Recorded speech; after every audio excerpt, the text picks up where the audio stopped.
Qu'est-ce qui te motive, qui peut t'attacher à un Élie ce matin? Et même quand Élie dit, reste ici, tu dis non, je vais continuer d'être avec toi. Quand Élie dit même, va-t'en, tu dis non, ne te presse même pas de chasser, je suis encore là. Qu'est-ce qui te motive? Quelle est notre motivation en suivant Jésus là? Est-ce que c'est voyage seulement? Mais si Jésus ne te donne pas voyage, est-ce que tu vas continuer de le suivre? La vie chrétienne, c'est la fidélité. Et c'est notre fidélité qui est récompensée. Mais sachez une chose au peuple de Dieu, c'est que la relève est toujours assurée. Dieu choisira toujours. Tu n'es pas là, il aura quelqu'un. Tu es là, il faut bien faire. Attache-toi. Si tu veux voir le miracle, si tu veux voir la gloire de Dieu, attache-toi. Attache-toi à ton référentiel. Parce qu'il y a un repère dans la vie. Il y a quelqu'un qui est le fondement de quelque chose que Dieu a mis devant toi, qui peut te conduire, qui peut t'aider, qui peut t'assister, qui peut te donner des conseils. Cette personne-là, attache-toi à elle. C'est un instrument de Dieu devant toi pour te conduire à Canaan. Tu veux entrer à Canaan, mais Dieu a mis quelqu'un devant toi. Tu veux rentrer dans ta grâce, mais Dieu a mis quelqu'un devant toi.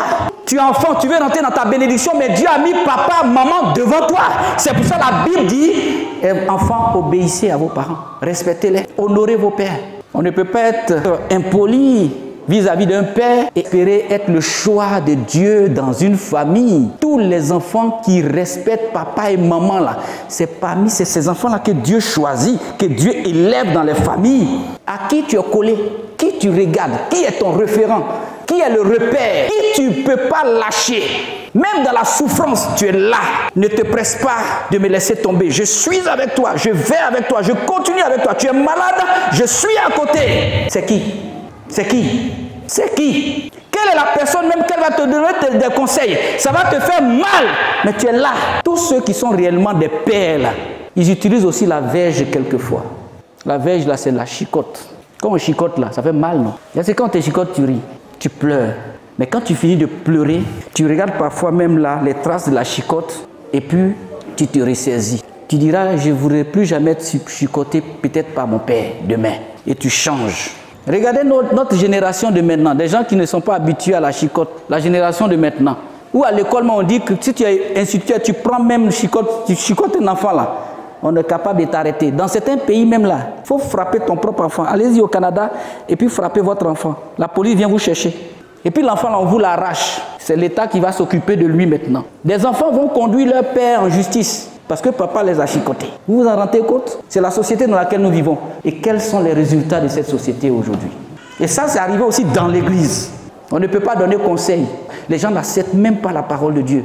Le diable bloque, il empêche. Or, le Père est là pour ça. Les Moïse sont là pour ça. Les Josué sont là pour ça.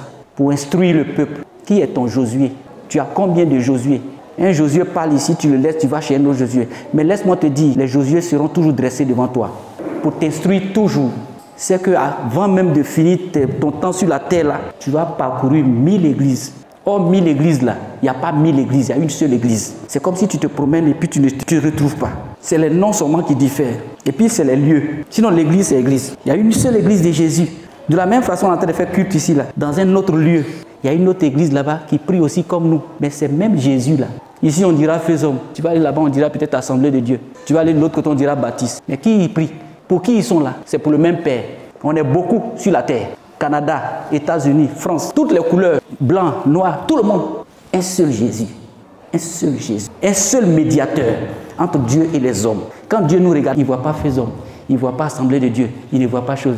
À l'église, quand on sera au paradis auprès de Dieu, là, tu ne viens pas en fonction, tu ne rentres pas au paradis en fonction de la dénomination. Donc, où est le problème? Si tu n'as pas accepté des conseils chez un premier Josué, chez un premier Moïse, ce n'est pas chez un autre Moïse que tu vas accepter conseil là-bas. C'est pour ça que beaucoup de personnes souffrent. Ils ne veulent jamais se remettre en cause. Ils ne veulent jamais accepter les instructions qui viennent de Dieu. Or, il faut être observateur. Il ne faut pas quitter du regard celui qui te donne des conseils. Où il ira, tu iras là-bas. Allez-y jusqu'au bout de vos relations dans la vie, si vous voulez réussir. Allez-y jusqu'au bout, jusqu'au fond de vos relations. Ne lâchez personne. Et surtout vos dévanciers, ceux que Dieu met devant vous. Attachez-vous à vos familles, attachez-vous à vos parents, attachez-vous au Père, attachez-vous et regardez les conseils qu'il donne.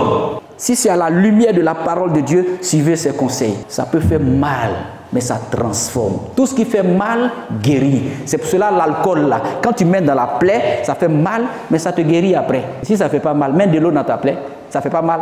Mets l'eau simplement, ça ne va pas faire mal. Mais ta plaie ne va pas guérir. Mais mets de l'alcool 90 degrés, tu vas pleurer. Quand tu pleures après, le lendemain, ça commence à se cicatriser. C'est comme ça avec Jésus. La parole de Dieu lave, elle nettoie, elle purifie, elle renouvelle, elle transforme. Ça va te faire mal au départ, mais tu comprendras. Nous tous, on a accepté les conseils de nos parents. Et voilà pourquoi on est où on est là aujourd'hui. Oui, on n'abandonne pas les gens qui donnent des conseils. On n'abandonne pas une vision.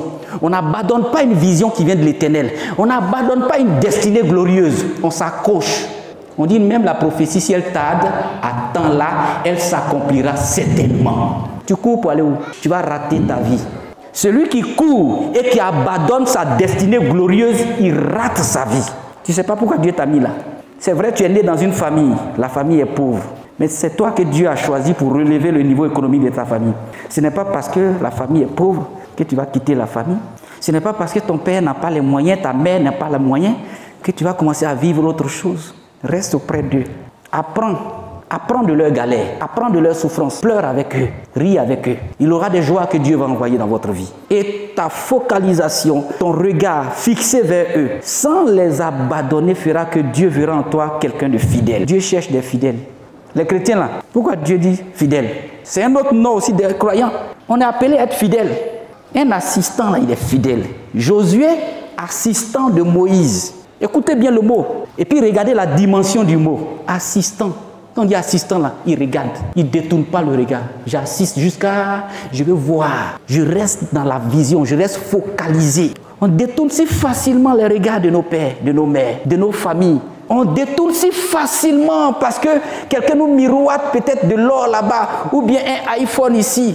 On détourne les regards des conseils parce qu'il y a quelqu'un qui veut abuser de toi là-bas. Te donner quelque chose et puis détruire ta vie. Tu laisses ce que le père a dit, ce que la mère a dit. Il y a toujours un hameçon derrière un appât. Évitons le filet de l'oiseleur dans la vie, peuple de Dieu. Soyons focus, soyons fidèles. Quel que soit ce que ça va nous coûter. Mais avec Dieu, là, on n'échoue jamais. Avec Dieu, on gagne toujours. À l'écoute de la parole de Dieu. Retrouvez-nous sur nos pages Twitter, Instagram et YouTube. Que Dieu vous bénisse.